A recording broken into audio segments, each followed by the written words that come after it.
Hello बच्चों, good morning. आगे आप लोग को संज्ञा के विकार पढ़ाए गए थे। संज्ञा के विकार में लिंग, लिंग के भेद, यहाँ तक आपको पढ़ाए गए थे। अब हम पढ़ेंगे लिंग की पहचान। लिंग की पहचान हम किस प्रकार करते हैं उसके बारे में हम पढ़ेंगे। तो प्रायः यह देखा गया है कि प्राणियों के लिंग समझने व बताने में कठिनाई नहीं होती, किंतु कभी कभी कुछ निर्जीव वस्तुओं के लिंग निर्धारण में कठिनाई होती है। उनका लिंग वाक्यों में प्रयुक्त होने के बाद ही ज्ञात होता है। ये बात यहाँ पर हम देखेंगे कैसे। जैसे कक्ष बहुत छोटा है। अब हम कक्ष, जो कक्ष रंगील शब्द दिया है, इसमें हम पहचान कैसे करेंगे कि लिंग स्त्रीलिंग है या पुल्लिंग है। कक्ष जो शब्द दिया है, इसमें हम स्त्रीलिंग और पुल्लिंग कैसे जानेंगे। इसको जानने के लिए हमें क्या करना पड़ता है, हमें वाक्य बनाने पड़ते हैं। यहाँ पर क्या वाक्य बनाया गया है कि कक्ष बहुत छोटा है। यहाँ पर वाक्य से हमें पता चल रहा है कि क्या है, पुल्लिंग है। ऐसे अगर हम आपसे पूछ ले कि कक्ष कैसा शब्द है, स्त्रीलिंग है या पुल्लिंग है, तो आप बताने में थोड़ा कठिनाई अनुभव करेंगे। लेकिन यहाँ पर जैसे ही हम वाक्य बनाएंगे उससे ही हमें क्या होता है, पता चल जाता है कि स्त्रीलिंग है या पुल्लिंग। यहाँ पर कक्ष यानी पुल्लिंग, कक्षा बहुत छोटी है। यहाँ पर जैसे छात्र, आप लोग को मैंने एक शब्द बताया है छात्र। छात्र क्या है, पुल्लिंग है। कैसा शब्द है, पुल्लिंग। और इसी पे अगर एक मात्रा लगा दिए तो क्या हो गया, स्त्रीलिंग हो गया। छात्र ये स्त्रीलिंग हो गया। तो उसी प्रकार यहाँ पर कक्ष जो है आपका पुल्लिंग है, एक मात्रा लगा दिए तो क्या हो गया, कक्षा हो गया। तो ये आपका कैसा लिंग है, तो आप कहेंगे स्त्रीलिंग। ठीक है, आगे हम पढ़ेंगे। यहाँ प्रयोग के आधार पर लिंग निर्णय, लिंग का जो निर्णय होता है, निर्णय संबंधी कुछ नियम दिए जा रहे हैं। लिंग संबंधी कुछ निर्णय दिए जा रहे हैं, इन्हें ध्यानपूर्वक पढ़िए और समझिए। तो यहाँ पर देखेंगे पुल्लिंग शब्दों की पहचान हम कैसे करते हैं। जैसे महीनों के नाम प्रायः पुल्लिंग होते हैं। जो जनवरी, फरवरी, आप मार्च, ये सब क्या होते हैं, प्रायः अक्सर क्या होते हैं, पुल्लिंग में होते हैं। मार्च, अप्रैल, चैत, बैसाख, सावन आदि अपवाद, ये क्या है, अपवाद हैं। जनवरी, फरवरी, मई, जुलाई। ठीक है, और आगे है ग्रहों के नाम प्रायः पुल्लिंग होते हैं। ग्रहों के नाम प्रायः क्या होते हैं, पुल्लिंग होते हैं। मंगल, बृहस्पति, राहु, केतु, शनि आदि ये क्या है, पुल्लिंग शब्द हैं। आगे है वृक्षों के नाम, जो वृक्ष हैं उनके नाम। वृक्षों के नाम प्रायः पुल्लिंग होते हैं, जैसे बरगद, पीपल, नीम, आम, केला आदि।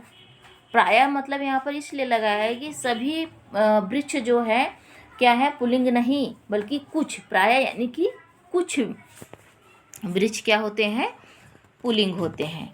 अब यहाँ पर रत्नों के नाम प्रायः पुल्लिंग होते हैं, जैसे हीरा, मोती, पन्ना, पुखराज, मूंगा आदि। ये कैसे शब्द हैं, पुल्लिंग शब्द हैं।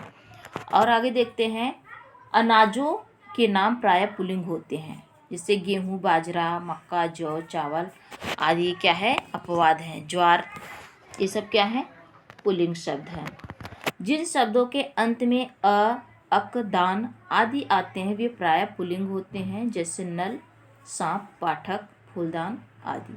इसमें हम आपको बता रहे हैं, जैसे नल, नल में आ रहा है, क्या आ रहा है, अ। सांप, सांप, सांप में भी आ रहा है अंत में। पाठक, पाठक शब्द ऐसे लिखा है तो उसमें अक आ रहा है, अक आ रहा है। ठीक है, इसके बाद फूलदान, दान आ रहा है, इसमें अंत में क्या आ रहा है, दान। तो आपका जो अंत में लगता है वो हमने आपको बताया है कि क्या है, प्रत्यय है, और पहले जो लगता है वो क्या होता है, उपसर्ग होता है। तो इसमें दान, अक, अ, ये सब हमारे प्रत्यय हैं। और ये जहाँ पर ऐसे प्रत्यय आपको दिखे, अ, अक, दान, ये सब क्या होते हैं, प्रायः पुल्लिंग शब्द होते हैं। आगे देखते हैं स्त्रीलिंग शब्दों की पहचान हम कैसे करेंगे। स्त्रीलिंग शब्दों की पहचान। भाषाओं के नाम प्रायः स्त्रीलिंग होते हैं। जो हम भाषा बोलते हैं वो क्या होते हैं, प्रायः स्त्रीलिंग होते हैं। जैसे उसमें कुछ भाषाओं के नाम दिए हैं, जैसे हिंदी हुआ, रूसी, जापानी, गुजराती, मणिपुरी, ये क्या है, कैसे शब्द हैं, स्त्रीलिंग शब्द हैं। और बोलियों के नाम प्रायः क्या होते हैं, जो हम बोलते हैं, बोलियां हमारी बहुत सी बोलियां हैं, आप जानते होंगे, अवधी, बुंदेली, भोजपुरी, कन्नौजी, ये सब कैसी बोलियां हैं, स्त्रीलिंग बोलियां हैं। नदियों के नाम प्रायः क्या होते हैं, स्त्रीलिंग होते हैं। जैसे गंगा, यमुना, रावी, गोदावरी, नर्मदा आदि, ये सब स्त्रीलिंग हैं। लेकिन जैसे ब्रह्मपुत्र हो गया, ये सब नदियाँ कैसी हैं, आपकी पुल्लिंग शब्द हैं।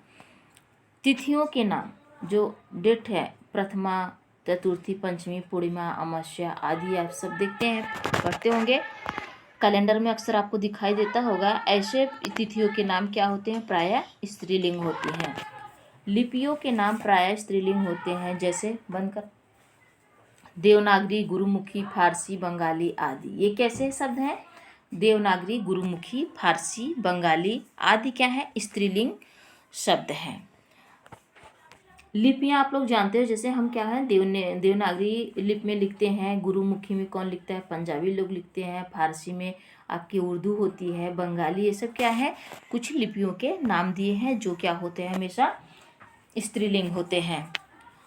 अगला है आपका, जिन शब्दों के अंत में ई, आरी, इया आदि आते हैं वे प्राय स्त्रीलिंग होते हैं। जैसे गाड़ी, साड़ी, पिचकारी, खटिया, ये कैसे शब्द हैं, आपके स्त्रीलिंग शब्द हैं।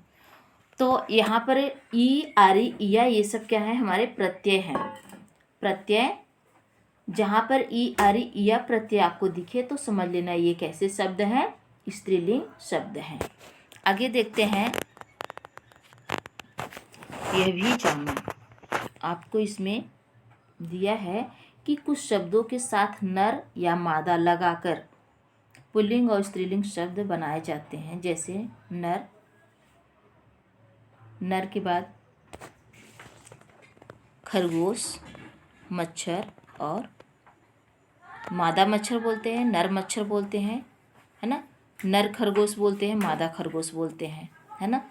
तो ऐसे शब्द क्या होते हैं, हमें खरगोश का कोई स्त्रीलिंग शब्द नहीं होता, मच्छर का भी कुछ ऐसा स्त्रीलिंग शब्द नहीं है या नर नहीं है, तो इसलिए हम क्या करते हैं, नर और मादा शब्द लगा के उनके स्त्री या पुल्लिंग होने की पहचान करते हैं। आइए आगे देखते हैं।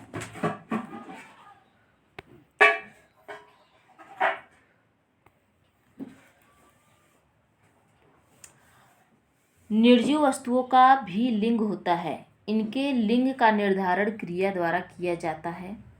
निर्जीव वस्तुओं का भी हमारा क्या होता है, लिंग होता है। इनके लिंग का निर्धारण क्रिया द्वारा किया जा सकता है। जिस प्रकार की हमारी क्या होगी, कर्ता होगा, क्रिया भी उसी प्रकार की लगेगी। ठीक है, तो यहाँ पर आइए देखते हैं कि हम किस प्रकार जो है निर्जीव वस्तुओं का लिंग पहचान कर सकते हैं। जैसे पानी फैल गया है, यहाँ पर अगर लिख देते कि पानी फैली गई है, तो ये हमारा वाक्य जो है अशुद्ध हो जाता। तो हमें शुद्ध वाक्य बनाना है। शुद्ध वाक्य बनाने पे फिर हम देखेंगे कि यह स्त्रीलिंग है या पुल्लिंग है। तो पानी फैल गया है, तो फैल गया है, तो यहाँ पर क्या हो गया, पुल्लिंग शब्द हो गया। जैसे आगे दिया है, मेज टूट गई है। अब हमें पता लगाना था कि मेज स्त्रीलिंग है या पुल्लिंग। तो हमने क्या किया, पहले एक वाक्य बना लिया, मेज क्या हो गई है, मेज टूट गई, टूट गई। तो क्रिया क्या है इसमें, टूट गई, गई यानी कि स्त्रीलिंग आ रहा है। तो हम यहाँ पर मेज को क्या बताएंगे कि ये मेज क्या है, स्त्रीलिंग शब्द है। ठीक है, आगे देखते हैं पुल्लिंग से हम स्त्रीलिंग कैसे बनाते हैं, उसके कुछ नियम है, उस नियम को देख लेते हैं। जैसे यहाँ पर प्रिय क्या है, हमारा पुल्लिंग शब्द है, उसमें हम या, आ या ई जोड़कर क्या कर देते हैं, उसे स्त्रीलिंग बना देते हैं। तो आ और ई शब्द हमें देखना है। कि हमें किस प्रकार इसमें ऐड करना है। तो पुल्लिंग में अगर हम आ जोड़ दिए तो क्या हो गया, प्रिय से प्रिया हो गया। तो प्रिया हम स्त्री को बोलते हैं और प्रिय हम पुल्लिंग को बोलते हैं। अध्यक्ष अध्यक्षा, अध्यक्षा, देव देवी, तरुण तरुणी। यहाँ पर आ और ई शब्द जोड़ना है, जोड़ के हमें क्या बनाना है, स्त्रीलिंग शब्द बनाना है। यहाँ पर कुछ शब्द दिए हैं, जैसे छात्र दिए है, छात्र में छात्रा, आ जोड़ दिए तो स्त्रीलिंग शब्द बन गया। सुत माने पुत्र होता है, सुता माने पुत्री होती है, तो ता, इसमें भी हमने क्या जोड़ा, आ जोड़ दिया तो सुता हो गया।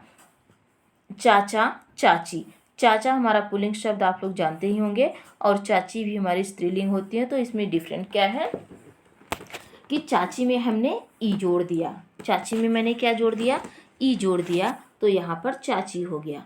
तो ये स्त्रीलिंग शब्द हैं। नर से नारी, नारी में भी ई शब्द जुड़े हुए हैं, तो नर से क्या हो गया, नारी हो गया। पुल्लिंग और स्त्रीलिंग शब्द यहाँ पर भी देखेंगे। शिष्य में मैंने आ जोड़ दिया तो शिष्या हो गया। आचार्य में आचार्या जोड़ दिया, आ जोड़ दिया। बेटा में हमने ई जोड़ा तो बेटी हो गया। पुत्र में मैंने ई जोड़ा तो पुत्री शब्द बन गया है। यानी कि हम स्त्रीलिंग बनाने के कुछ नियम जान चुके हैं। अब देखेंगे, मैंने तो पहले इसमें आ शब्द लिया था और ई शब्द लिया था, तो अब यहाँ पर इया और इन जोड़कर हम क्या बनाएंगे, स्त्रीलिंग, पुल्लिंग से स्त्रीलिंग शब्द बनाएंगे। आइए देखते हैं आगे।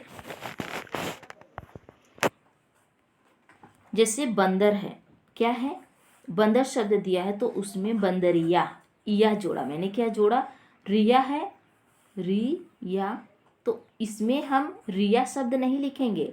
अगर कहा जाएगा कि हमें शब्द को क्या करना है, इसमें कौन सा प्रत्यय जुड़ा है, तो आप क्या करेंगे, रिया नहीं लिखेंगे, बल्कि क्या लिखेंगे, इया लिखेंगे।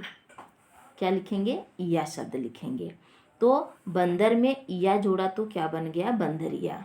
ठीक है, ये हमारे सब प्रत्यय जुड़ रहे हैं। प्रत्यय जुड़ने से क्या बन रहे हैं, स्त्रीलिंग शब्द बन रहे हैं। यहाँ पर चूहा है तो चूहा में भी क्या जोड़ा गया, इया, तो चूहिया हो गया। पुजारी में पुजारिन, इन जोड़ा गया, इन प्रत्यय जोड़ के क्या बन गया, पुजारिन।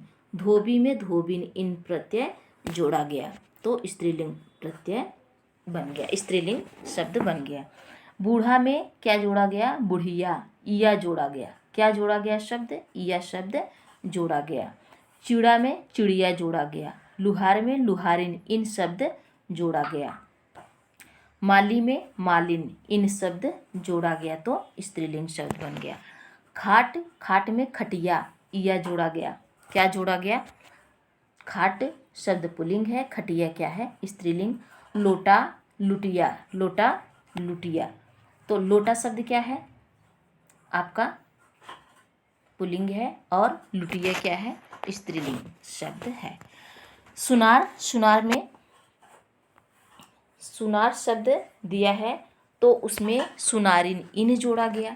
कैसा शब्द जोड़ा गया, इन शब्द जोड़ा गया। इन जोड़ देने से क्या बन गया, सुनारिन बन गया, यानी कि स्त्रीलिंग शब्द बन गया। कहार में इन जोड़ा तो कहारिन हो गया। आगे दिया है आइन या आनी जोड़कर प्रत्यय है, जोड़ के क्या बनाना है,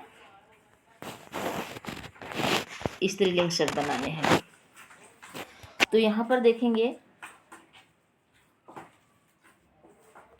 हलवाई, हलवाई में आइन शब्द जुड़ा है, हलवाइन, हलवाई में हलवाइन, जोड़ने से क्या बन गया, स्त्रीलिंग शब्द बन गया। ठाकुर में ठकुराइन, आइन शब्द जुड़ा है, ठाकुर में ठकुराइन शब्द जुड़ा है।